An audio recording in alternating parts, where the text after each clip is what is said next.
ভূমি সেবায় দুর্নীতি হয়রানি বন্ধ করতে চায় সরকার, বললেন প্রধানমন্ত্রী। ডিজিটাল প্রযুক্তিতে নিশ্চিত করা হবে সেবা।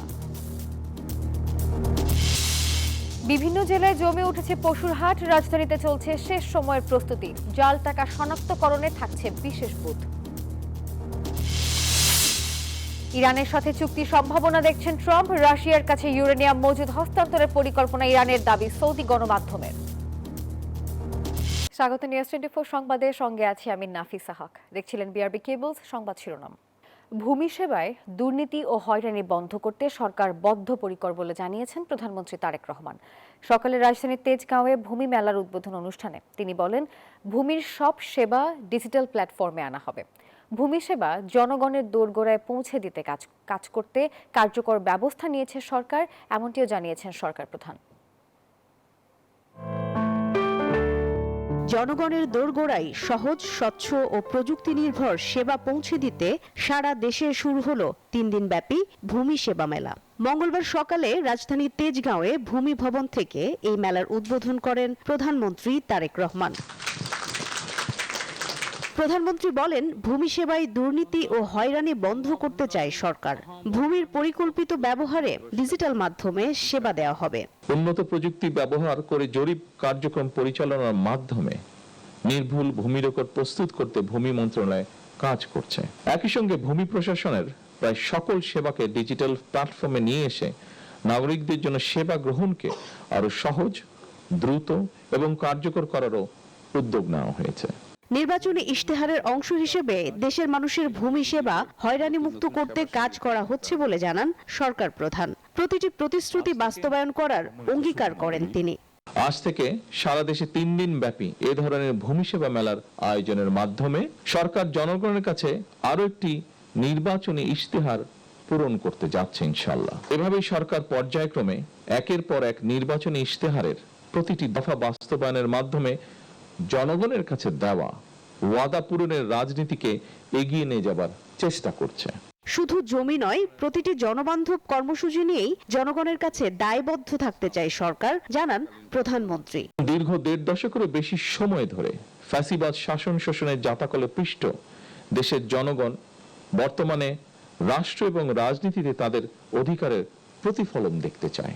এ কারণেই বর্তমান সরকার রাষ্ট্র পরিচালনার প্রথম সপ্তাহ থেকেই নির্বাচনী ইশতেহার এবং জুলাই সনদের প্রতিটি দফা পর্যায়ক্রমে বাস্তবায়নের দিকে মনোযোগ দিয়েছে। কৃষি জমি ব্যবহারে সতর্ক থাকার আহ্বান জানান প্রধানমন্ত্রী Tarek Rahman. Marufa Rahman, news 24, Dhaka. Fire service সদস্যদের আন্তর্জাতিক মানের প্রশিক্ষণ, জনবল বৃদ্ধি ও সুযোগ সুবিধা বাড়াতে সরকার কাজ করছে বলে জানিয়েছেন স্বরাষ্ট্রমন্ত্রী সালাউদ্দিন আহমদ। সকালে রাজধানীর পূর্বাঞ্চলে ফায়ার সার্ভিস সপ্তাহের উদ্বোধন অনুষ্ঠানে স্বরাষ্ট্রমন্ত্রী বলেন, দেশে ভূমিকম্পের যে আশঙ্কা রয়েছে সেই বাস্তবতায় ফায়ার সার্ভিসের সার্বিক উন্নয়ন ও অন্যান্য বাহিনীর সাথে সমন্বয় জরুরি। এদিন পাসিং আউটের মাধ্যমে বাহিনীতে যুক্ত হলেন 2.5 শতাধিক নতুন সদস্য। অনুষ্ঠানে তাদের মধ্য থেকে বুনিয়াদী প্রশিক্ষণের শ্রেষ্ঠত্ব অর্জনকারী 9 জনকে পদক পরিয়ে দেন মন্ত্রী। ফায়ার সার্ভিস ও সিভিল ডিফেন্সের জন্য আধুনিক প্রযুক্তিগত সেবা, সুযোগ সুবিধা সৃষ্টি, প্রশিক্ষিত জনবল ও পর্যাপ্ত সরঞ্জাম নিশ্চিত করার পাশাপাশি ভলান্টিয়ার সহ সরকারের অন্যান্য সেবা সংস্থার সাথে তাদের কার্যক্রম সমন্বয় থাকা খুবই গুরুত্বপূর্ণ। সিলেট সীমান্তে ভারতীয় সীমান্তরক্ষী বাহিনী বিএসএফ এর গুলি বর্ষণের পর পাল্টা গুলি বর্ষণ করেছে বর্ডার গার্ড বাংলাদেশ বিজিবি। এক সংবাদ বিজ্ঞপ্তিতে এই তথ্য জানায় 48 বিজিবি। বিজ্ঞপ্তিতে বলা হয়, সোমবার বিকেলে সোনারহাট সীমান্ত এলাকায় বিএসএফ গুলি বর্ষণ করে। বিজিবি তাৎক্ষণিকভাবে এর জবাব দেয় এবং পাল্টা গুলি ছোড়ে বলে জানানো হয় বিজ্ঞপ্তিতে। এই ঘটনায় হতাহতের কোনো খবর পাওয়া যায়নি। এই ঘটনার পর সীমান্ত পরিস্থিতি শান্ত এবং স্থিতিশীল রয়েছে বলে জানানো হয়। ঘটনার পর সীমান্ত এলাকায় টহল নজরদারি জোরদার করা হয়েছে বলেও বিজ্ঞপ্তিতে উল্লেখ করে বিজিবি। চলতি বছরের সেপ্টেম্বর-অক্টোবর মাস থেকে স্থানীয় সরকার নির্বাচন শুরু করবে সরকার, এমনটি জানিয়েছেন স্থানীয় সরকার প্রতিমন্ত্রী মীর শাহে আলম। বলেছেন, আগামী 1 বছরের মধ্যেই শেষ করা হবে 5টি স্থানীয় সরকার নির্বাচন। বাজেট পাওয়া সাপেক্ষে কোন নির্বাচন আগে হবে তা ঠিক করা হবে। সকালে সচিবালয়ে এসব কথা জানিয়েছেন তিনি।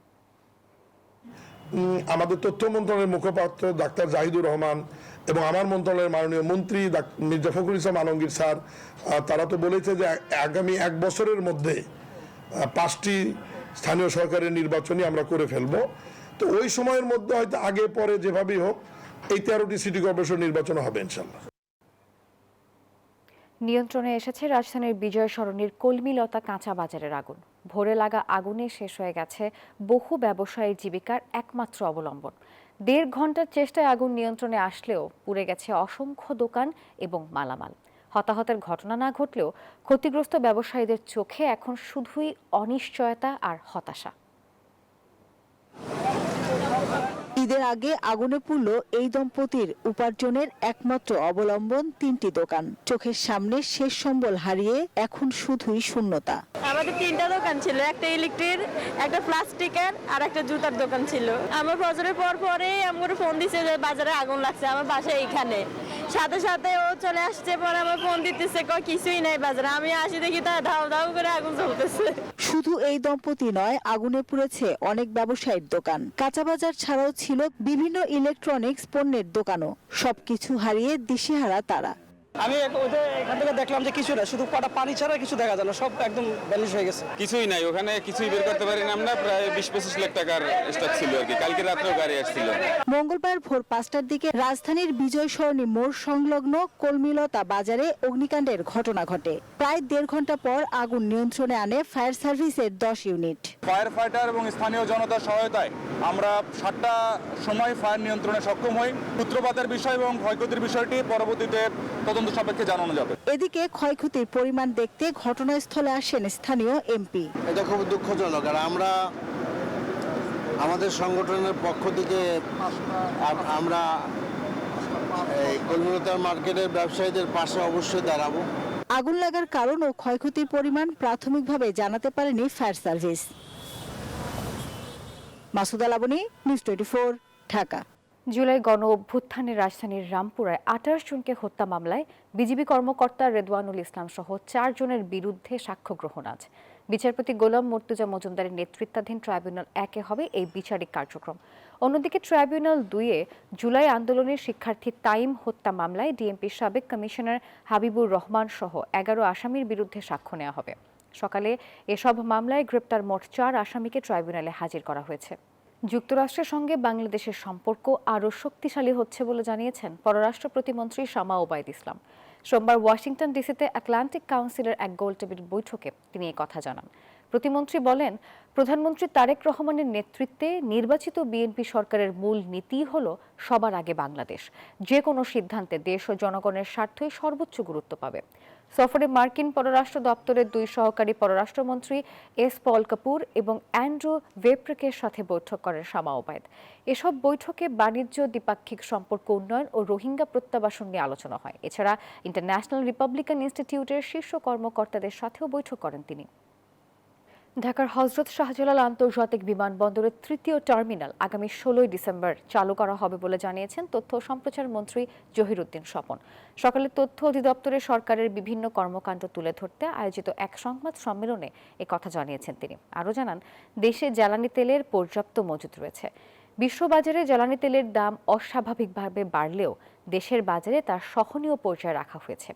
বিগত সরকারের উদাসীনতার কারণে হামের বিস্তার ঘটেছে উল্লেখ করে তথ্যমন্ত্রী বলেন, এর খেসারত জাতিকে দিতে হচ্ছে। এ সময় প্রধানমন্ত্রীর তথ্য উপদেষ্টা জাহিদুর রহমান বলেছেন, র্যাব নিয়ে নতুন একটা আইন করা হচ্ছে, তাই র্যাব বিলুপ্ত না করে নতুন করে সাজানো হচ্ছে। শাহজালাল আন্তর্জাতিক বিমানবন্দরের 3য় টার্মিনাল দ্রুত চালুর উদ্যোগ নেওয়া হয়েছে। 16 ডিসেম্বরকে সম্ভাব্য তারিখ হিসেবে বিবেচনায় রেখেই সকল প্রস্তুতি সম্পন্ন করার নির্দেশ দেওয়া হয়েছে। একটা রাষ্ট্রে একটা এলিট ফোর্স থাকা দরকার আছে, কারণ র্যাবের সমালোচনা যদি সরিয়ে রাখি আমরা দেখব র্যাব অত্যন্ত কেপেবল ভাবে নানা ধরনের সন্ত্রাস তারা মোকাবেলা করতে পেরেছে। পবিত্র ঈদুল আজহা সামনে রেখে রাজধানীর 2 সিটি কর্পোরেশনের অস্থায়ী পশুর হাটগুলোতে চলছে শেষ মুহূর্তের প্রস্তুতি। কোথাও বাঁশের ঘের নির্মাণ, কোথাও বিদ্যুৎ পানির সংযোগ, আবার কোথাও চলছে নিরাপত্তা ব্যবস্থার কাজ। আর এরই মধ্যে কোরবানির পশু নিয়ে হাটে আসতে শুরু করেছেন ব্যবসায়ীরা। বিস্তারিত থাকছে নাইমাল জিকোর প্রতিবেদনে। ঢাকা উত্তর ও দক্ষিণ সিটি কর্পোরেশনের তত্ত্বাবধানে এবারও রাজধানীর বিভিন্ন এলাকায় বসছে কোরবানির পশুর অস্থায়ী হাট। ইতিমধ্যেই নির্ধারিত স্থানগুলোতে চলছে অবকাঠামো নির্মাণের কাজ। হাটে পশু নামানো ও রাখার জন্য আলাদা জোন, ক্রেতাদের চলাচলের পথ, ট্রাক পার্কিং ও অস্থায়ী শেড তৈরির কাজ চলছে পুরোদমে। পাশাপাশি রাখা হচ্ছে পানি ও মোবাইল টয়লেটের ব্যবস্থাও। আলহামদুলিল্লাহ কাজ তো চলছে, দেখতেছে। পয় নিষ্কাশন থেকে শুরু করে আপনাদের যারা ব্যাপারী আছে তাদের সুবিধার্থে খাবার ব্যবস্থা, নিরাপত্তা ব্যবস্থা, সিসি ক্যামেরা নিয়ন্ত্রিত থাকবে।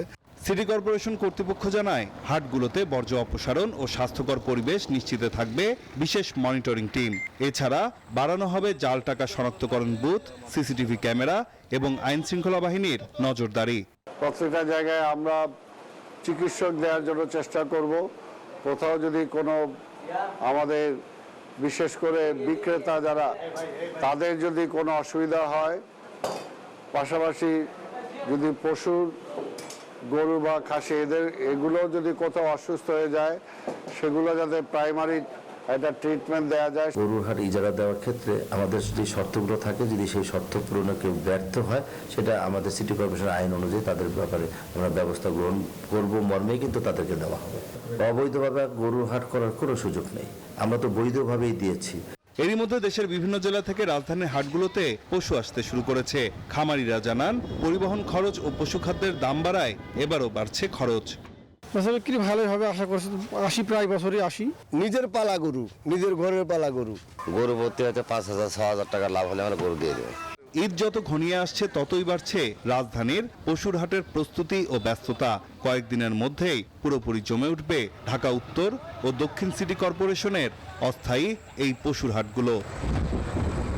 নাইম আলচিকো, নিউজ 24, ঢাকা। ঢাকা শহরে হকারদের রাস্তা ও ফুটপাত বরাদ্দ দেয়া কেন সংবিধানের সঙ্গে সাংঘর্ষিক ঘোষণা করা হবে না তা জানতে চেয়ে রুল জারি করেছে হাইকোর্ট। সকালে জনস্বার্থে দায়ের করা এক রিটের প্রাথমিক শুনানি শেষে বিচারপতি ভীষ্মদেব চক্রবর্তী ও বিচারপতি আব্দুর রহমানের দ্বৈত বেঞ্চ এই রুল জারি করেন। 4 সপ্তাহের মধ্যে বিবাদীদের রুলের জবাব দিতে বলা হয়েছে। রিট আবেদনটি দায়ের করেন আইনজীবী মোহাম্মদ শোয়েবুজ্জামান। আদালতের রিট আবেদনের পক্ষে শুনানি করেন আইনজীবী মোহাম্মদ রোকনুজ্জামান।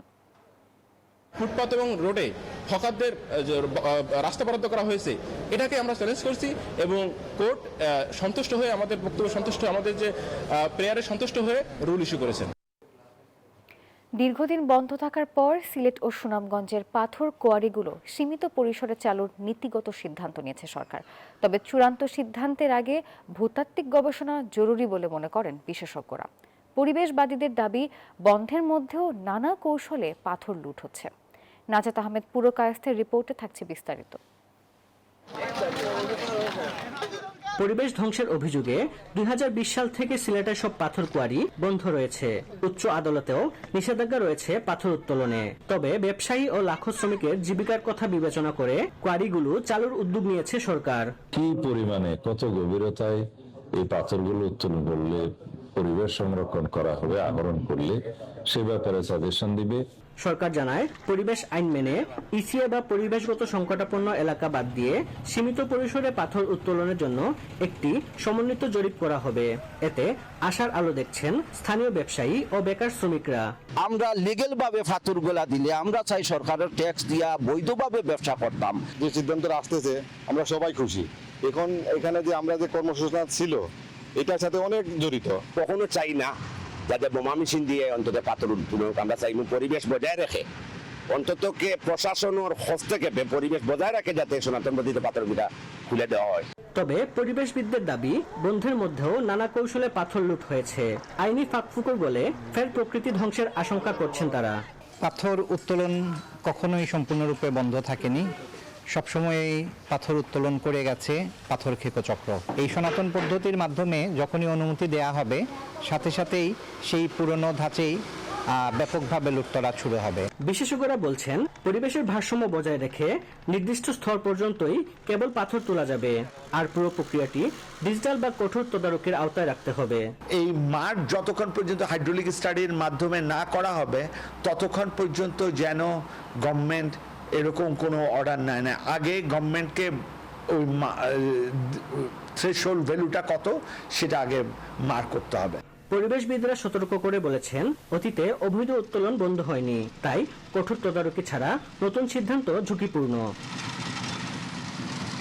নাজাত আহমদ, পুরকায়েস্ত, নিউজ 24, সিলেট। পাকিস্তানের মধ্যস্থতায় যুক্তরাষ্ট্রের সাথে 14 দফার নতুন শান্তি প্রস্তাব নিয়ে আলোচনা চালিয়ে যাচ্ছে ইরান। তবে তেহরান সাফ জানিয়েছে সংলাপ মানেই আত্মসমর্পণ নয়। অন্যদিকে সামরিক হামলা স্থগিত করে চুক্তির বিষয়ে জোরালো আশাবাদ ব্যক্ত করেছেন মার্কিন প্রেসিডেন্ট ডোনাল্ড ট্রাম্প। এদিকে বৈশ্বিক সংকট এড়াতে হরমুজ প্রণালীতে অবিলম্বে পণ্যবাহী জাহাজ চলাচলের স্বাধীনতা নিশ্চিত করার প্রতি জোর দাবি জানিয়েছে জাতিসংঘ।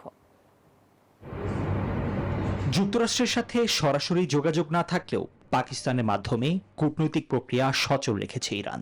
মার্কিন প্রশাসনের উপর বিন্দুমাত্র আস্থা না থাকলেও জাতীয় স্বার্থেই সংশোধিত প্রস্তাব নিয়ে চলছে এই আলোচনা। তবে আলোচনার টেবিলে বসা মানেই মাথা নত করা নয় বলে সাফ জানিয়েছেন মাসুদ পেজেশকিয়ান।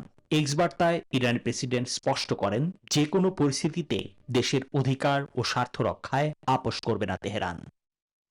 এদিকে মঙ্গলবারের পূর্ব নির্ধারিত সামরিক হামলার পরিকল্পনা শেষ মুহূর্তে স্থগিত করেছেন ডোনাল্ড ট্রাম্প।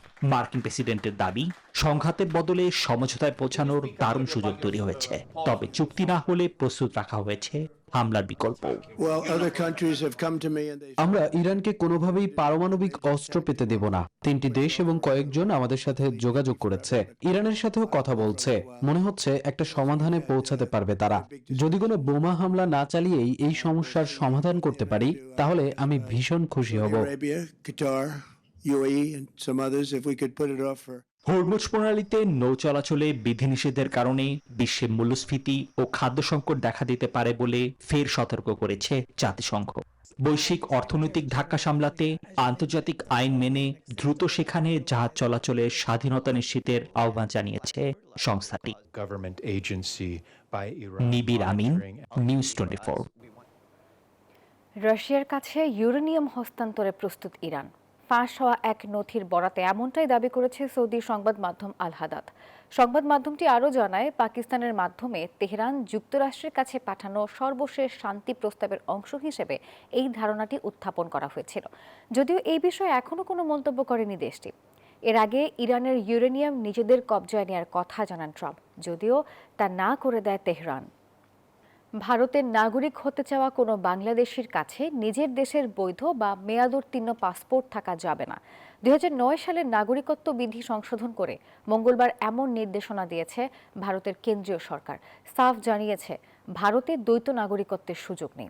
নাগরিকত্ব আবেদনের সময় আগ্রহীদের অবশ্যই নিজ দেশের বৈধ বা মেয়াদোত্তীর্ণ পাসপোর্টের তথ্য দিতে হবে। আইনি প্রক্রিয়া আরও নিখুঁত ও স্বচ্ছ করতেই এই পদক্ষেপ। ভারতের নাগরিকত্ব পেতে চাওয়া বাংলাদেশি ছাড়াও পাকিস্তানি, আফগান, শিখ, বৌদ্ধ, জৈন, পার্সি এবং খ্রিস্টানদের জন্য এই নিয়ম প্রযোজ্য হবে। দর্শক, এই ছিল নিউজ 24 সংবাদের এখনকার আয়োজনে। সঙ্গে থাকার জন্য ধন্যবাদ সবাইকে।